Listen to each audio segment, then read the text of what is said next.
Pemirsa Metro TV Lampung, Anda masih bersama kami dalam Bedah Tajuk Lampung Pos.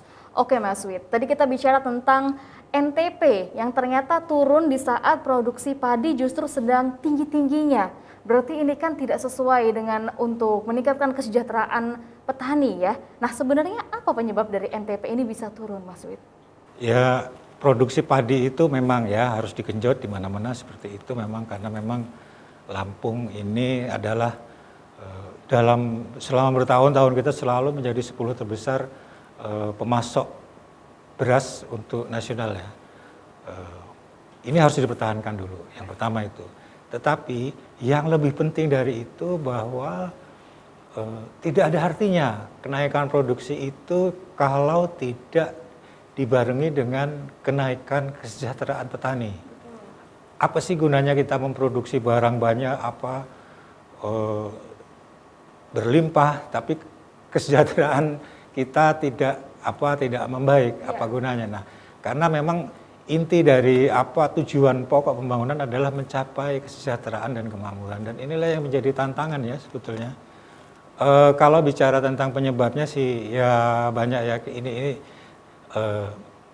tidak bisa satu hal saja, tapi mungkin satu sama lain saling terkait. Jadi ini harus dilihat secara utuh dan menyeluruh. Tetapi yang pertama kali kalau kita melihat kenapa sih NTP turun padahal produksi naik, adalah di persoalan harga. Ya. Barangkali ke depan pemerintah harus merumuskan kembali bagaimana sih stabilisasi harga, upayanya dari pemerintah supaya harga padi itu tidak fluktuasinya itu tidak terlalu tajam. Misalnya gini, ketika panen harga padi itu anjlok, tapi saat paceklik harganya semakin tinggi, dan inilah peran pemerintah untuk stabilisasi harga. Nah, bagaimana untuk mencapai stabilisasi harga itu? Yang pertama kali kualitasnya memang harus stabil.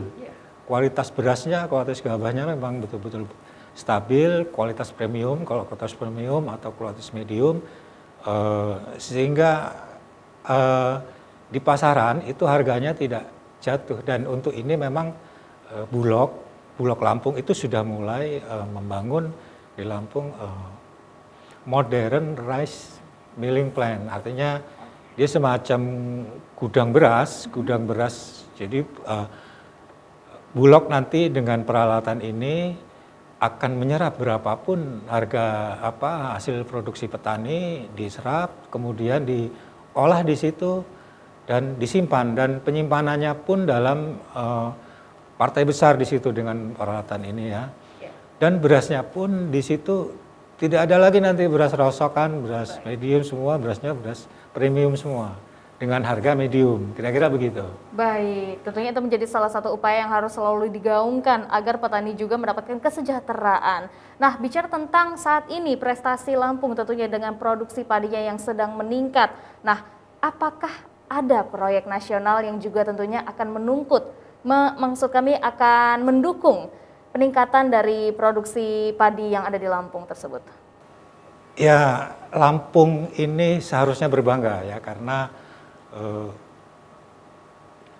pada awal pemerintahan Jokowi itu ada 7 proyek nasional dan 2 diantaranya itu adalah bendungan. Jadi bendungan Wais Kampung di Pringsewu dan bendungan Marga 3 di Lampung Timur. Ini bendungan nilainya mencapai 2,7 triliun. Sangat besar, uang yang sangat besar ditanamkan di Lampung untuk mendukung kesejahteraan petani Lampung, kira-kira begitu. Dan 2 bendungan ini jika digabungkan bisa mengaliri sawah sekitar 70.000 hektar.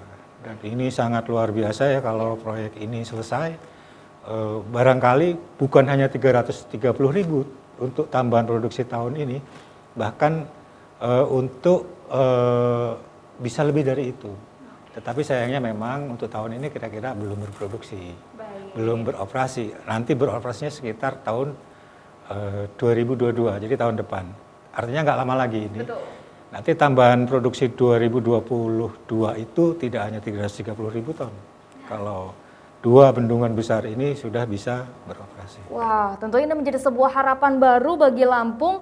Berarti peningkatan produksi padi ini sendiri akan ada peningkatan terus-menerus nantinya. Dan tentunya tidak menutup kemungkinan Lampung benar-benar menjadi lokomotif pertanian begitu ya Mas Wid ya. Nah, bagaimana sikap dari Lampung Pos sendiri tentunya sebagai persiapan Lampung sebagai lokomotif pertanian di Indonesia? Yang pertama bahwa ada proyek besar di Lampung, mega proyek, katakan 2,7 triliun untuk dua bendungan itu luar biasa. Betul. Tetapi kan ini ketika setelah proyek dibangun, ya bukan berarti semua biaya pemeliharaan segala macam ditanggung oleh pemerintah pusat. Artinya pemerintah pusat sudah memberikan fasilitasnya. Ini loh saya beri dua bendungan.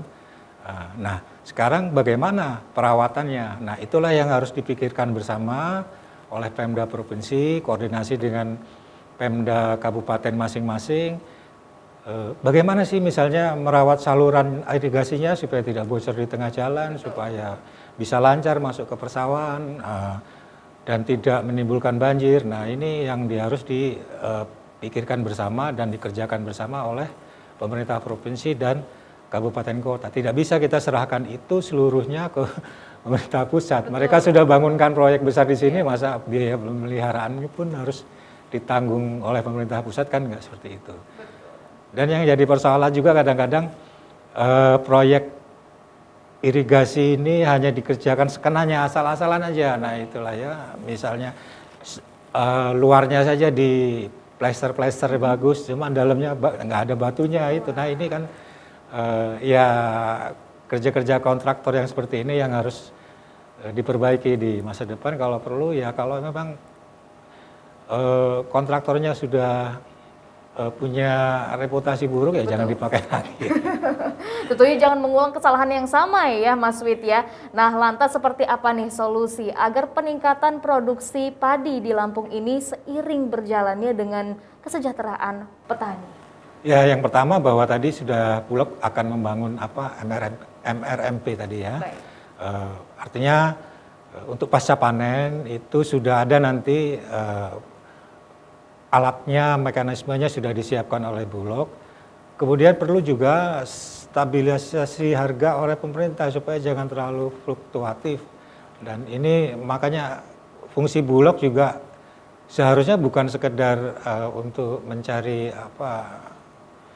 katakanlah mencari keuntungan. Yang penting sebagai badan penyangga harga ketika harga turun dia berani beli beras dengan gabah dengan harga tinggi kemudian untuk diolah. Tuh. Kemudian yang ketiga adalah yang ini juga sering merusak harga adalah masuknya beras impor, karena itu seharusnya pemerintah ya mengurangi beras impor agar tidak merusak harga hasil produksi petani. Bahwa impor diperlukan untuk keperluan kepentingan tertentu, ya. Semisal untuk hotel-hotel apa itu kan mungkin mereka impor dari beras dari kualitas baik dari Jepang, dari apa. Cuman kalau untuk masyarakat umum, untuk publik ya seharusnya impor beras itu dikurangi atau bahkan dihentikan sama sekali. Oke, terima kasih Mas Wid. Tentunya harapan kita agar petani kita juga tetap bisa merasakan kesejahteraan sesuai dengan moto yang dimiliki oleh pemerintah Provinsi Lampung agar petani Lampung berjaya. Terima kasih Mas Widodo. Baik pemirsa Metro TV Lampung, demikian untuk bedah tajuk Lampung Pos kali ini. Namun jangan kemana-mana karena setelah ini kita juga akan membahas trending topik apa saja yang ada di multi-platform Lampung Pos Group. Mulai dari lampos.co, lampungpos.id dan juga Sai Radio 100 FM. Tetaplah bersama kami.